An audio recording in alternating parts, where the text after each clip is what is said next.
Hi, good evening. I'd like to welcome you to Palm Praise 2.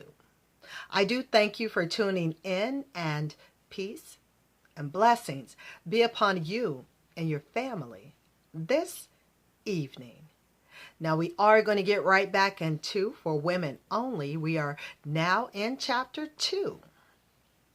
This is take number 2. I'll certainly tell you what the title of chapter 2 is just to reiterate it for you. It's Your Love is Not Enough. Why your respect means more to him than even your affection. Take 2 goes like this.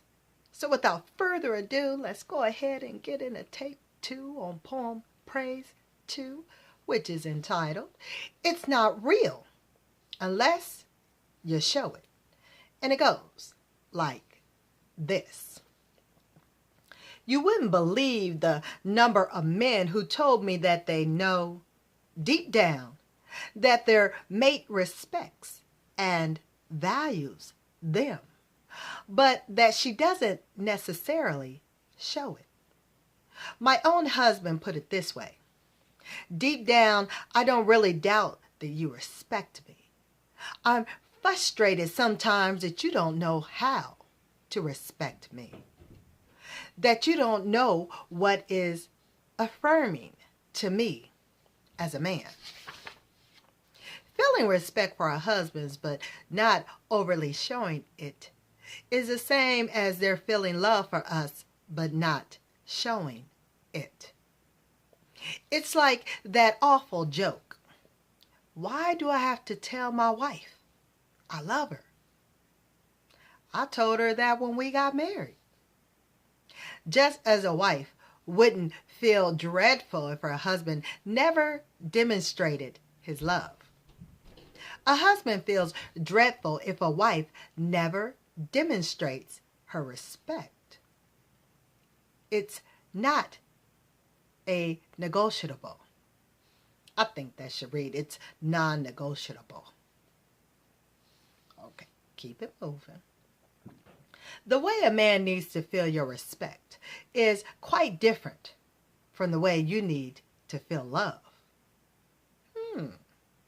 However, the way a man needs to feel your respect is quite different from the way you need to feel his love.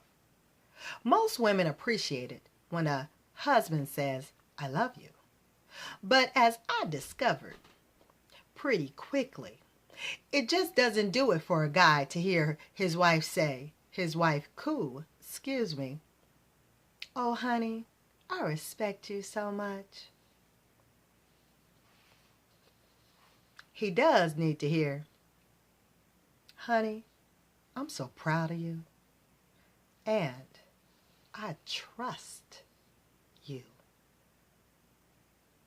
But beyond that, demonstrating respect day in and day out means far more than just saying a few words. How do you do that? The men's comments tended to fall into one of 4 key needs. Need number 1, respect his judgment. The men were really touchy about this. A man deeply needs the woman in his life to respect his knowledge, opinions, and decisions. What I would call his judgment. No one wanted a silent wallflower, nor would I advocate that. But many men wish their mate wouldn't question their knowledge or argue with their decision all the time. It's a touchy and difficult thing in these liberated days, but what it really comes down to is their need for us to defer to them sometimes. I can easily show respect on the positive side. For example, I can demonstrate that I respect Jeff by calling on his knowledge in a given subject. But sometimes it is a lot harder for me not to show disrespect. It takes a lot more effort for me to defer to Jeff's judgment when I want to seize control of a matter or want to prove that I'm right. I'll argue an issue and my husband into the ground. Many men wish their mate wouldn't question their knowledge or argue with their decision all the time. Several men confessed that they felt like their opinions and decisions were actively valued in every area of their lives except at home. Some men felt that their comrades at work trusted their judgment more than their own wives did. Also, while a man's partners or colleagues will rarely tell him what to do, they ask him or collaborate on the decisions instead. More than one wife has made the mistake of ordering her husband around like one of the kids.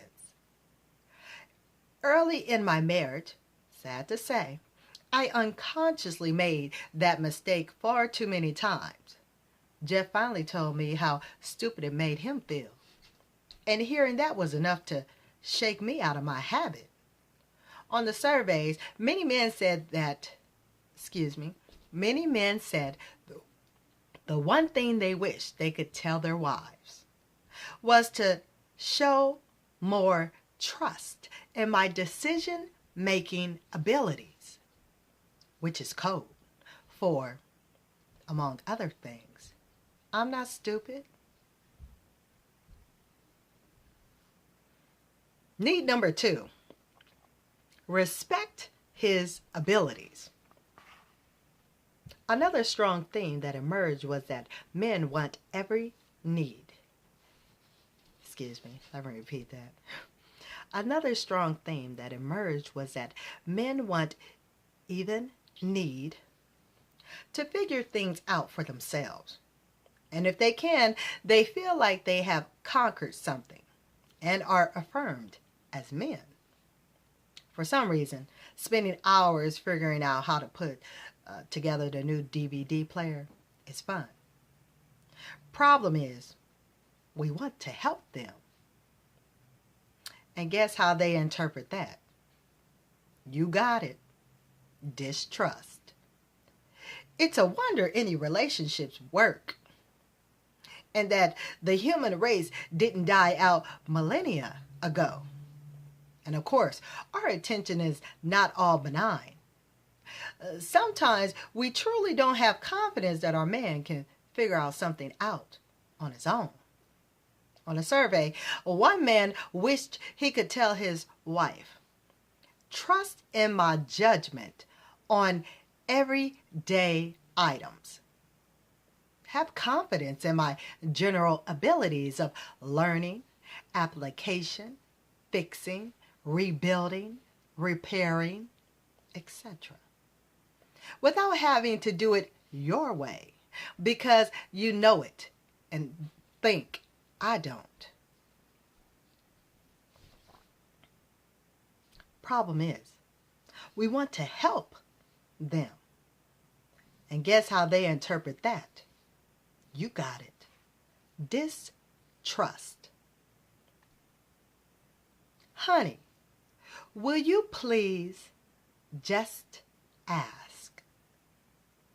It turns out that the old joke about men never wanting to stop and ask for directions is based on this truth: that men love figuring things out for themselves.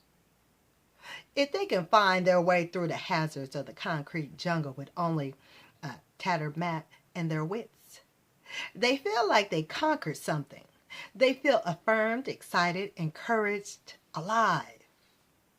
Realizing that now you put yourself in your man's shoes and listen to his phrase, "Honey, can we please just stop and ask for directions?" He's out to conquer Everest, and you're telling him you don't believe he can do it. And remember how important it is to a guy that his mate believes in him. When you tell him to ask for directions, you're telling him point blank that you don't trust him to figure it out for himself. Now, if you're like me, you're probably saying to yourself, "You're right. I don't trust him."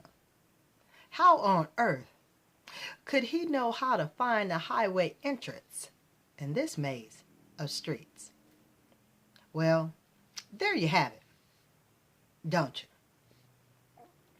Are you going to decide to trust him or not?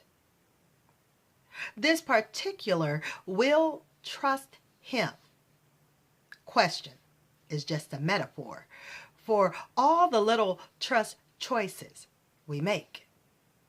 Having talked to dozens of men about this representative subject, here is their near unanimous opinion.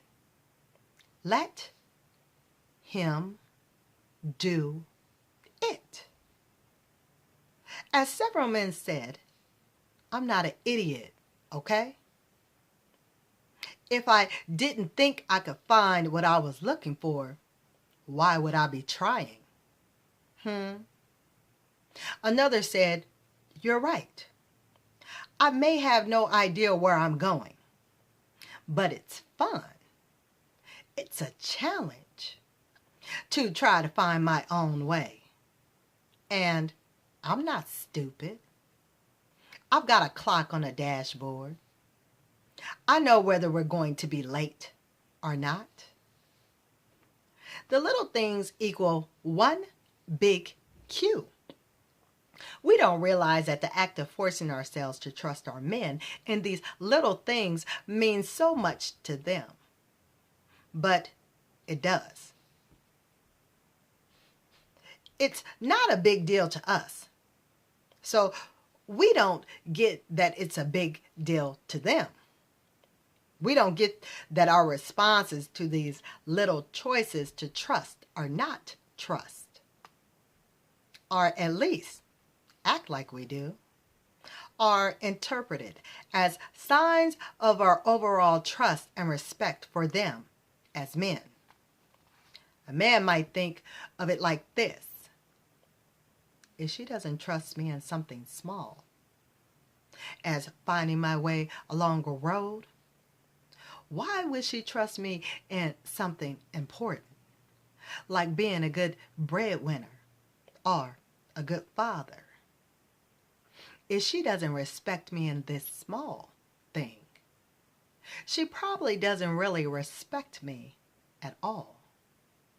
The next time your husband stubbornly drives in circles, ask yourself, what is more important, being on time to the party or his feeling trusted? No contest. Next time your husband stubbornly drives in circles, ask yourself, what is more important, being on time to the party or his feeling trusted? And for this take, I'm going to stop it right there. And our next section that I have for you is going to be entitled, Don't Tell Him How. Okay? That is the title of the next section. Don't Tell Him How.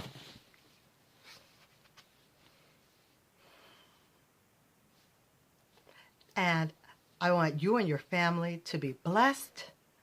Have a wonderful rest of the evening. If you like, hit the like button, share, certainly subscribe, and then you'll know when I'm coming to you with